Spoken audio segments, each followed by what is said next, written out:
Hello guys, welcome to my channel. আজি 9th মে আৰু আজি দিনটোৰ কাৰণে মই পুৰা বছৰটো ৰখি থাকোঁ। আজি মোৰ জন্মদিন। ৰাতি 12টাত এইটো এটা সাৰপ্ৰাইজ কেক আছিল একচুয়ালি। মই ভবা নাই এনেকৈ মোক কেক আনিব বা সেইকাৰণে মই একো ডেকোৰেশ্যনো কৰা নাই। আৰু আমাৰ ইছ্যু সেই ৰাতি 12টা বজালৈকে শুৱা নাই তাইও, অকল মাকৰ বাৰ্থডেত কেক কাটিবৰ কাৰণে। এইটো এটা বহুত ডাঙৰ গিফ্ট পালোঁ এইবাৰ মই। তাইৰ মানে প্ৰব্লেম এতিয়া কান্দি আছিলে কিয় মানে খং উঠি গৈছিলে, মই ফু কৰি দিলোঁ, তাইও ফু কৰিব কেণ্ডেলডাল, কিয় মই ফু কৰিলোঁ। এতিয়া আকৌ মই যেতিয়া জ্বলাই দিলোঁ কেণ্ডেলডাল যে ফু কৰা, এতিয়া তাই লাজতে ফু কৰিবলৈ পৰা নাই। ভিডিঅ' কলত দাদাহঁত আছিলে, মোৰ বৌ, দাদা, মা, মোৰ কাজিন দাদা, বৌ চববোৰ আছিলে।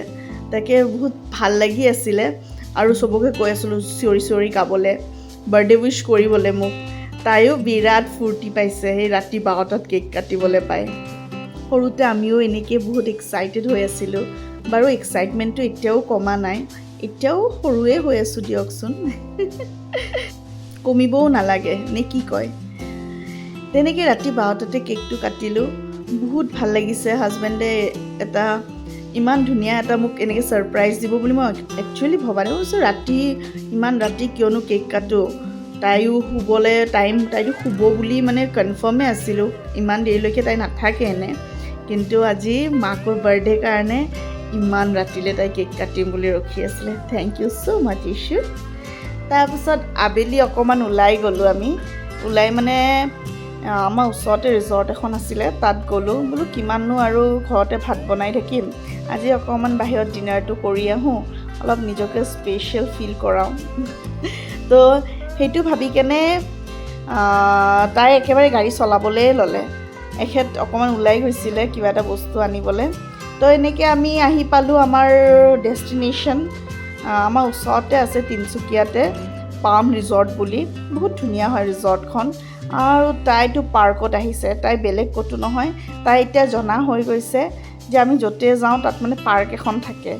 তো তাই মানে সেই পাৰ্কখন বিচাৰি ফুৰি আছে, ক'ত আছে ক'ত আছে। তো মই ইয়াতে ভাবিলোঁ অকণমান আপোনালোককো দেখাই দিওঁ, ইমান ধুনীয়াকৈ সজাই ৰাখিছে।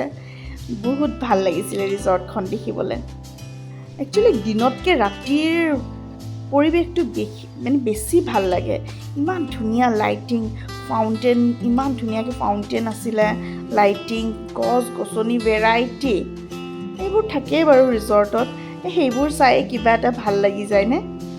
সেইফালে এইখন বাৰ আছিলে আৰু আমি মানে এনেই ঘূৰি ঘূৰি চাই আছিলোঁ ক'ত কি আছে কি নাই। আৰু তাইতো নাই, তাই ক'তো যাবলৈ নাই, তাই অকল পাৰ্কত আহিছে, পাৰ্কত খেলিব লাগে।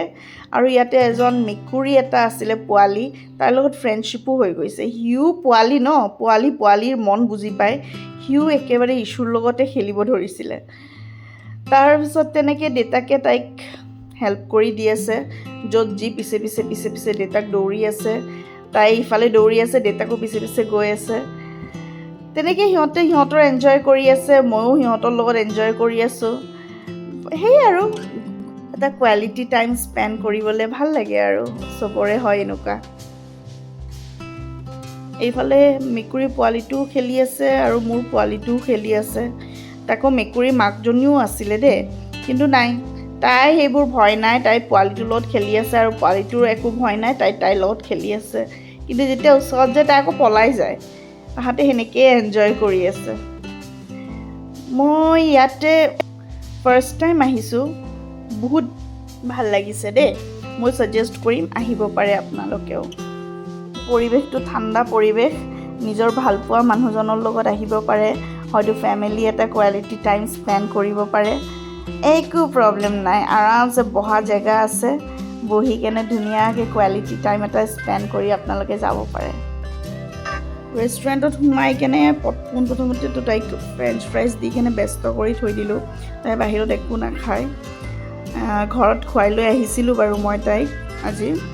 তো সেই তেনেকৈ ফ্ৰেঞ্চ ফ্ৰাইজে খালে আৰু আমাৰ কাৰণে শ্বাহী পনীৰ, চিকেন বাটাৰ মছালা, নান, এইকেইটাই আৰু মোৰ এইকেইটা ফেভৰেট কাৰণে সঁচাকৈ মই য'তে যাওঁ এইবোৰহে মানে, নতুন পালেতো আৰু এইটো দিমহে। আৰু বিৰাট খাবলৈ টেষ্টি আছিলে। খাই বৈ শেষ, এতিয়া যোৱাৰ টাইম। ভিডিঅ'টো চাই কেনে পালে জনাব। আজিলৈ ৰাখিলোঁ, বাই বাই।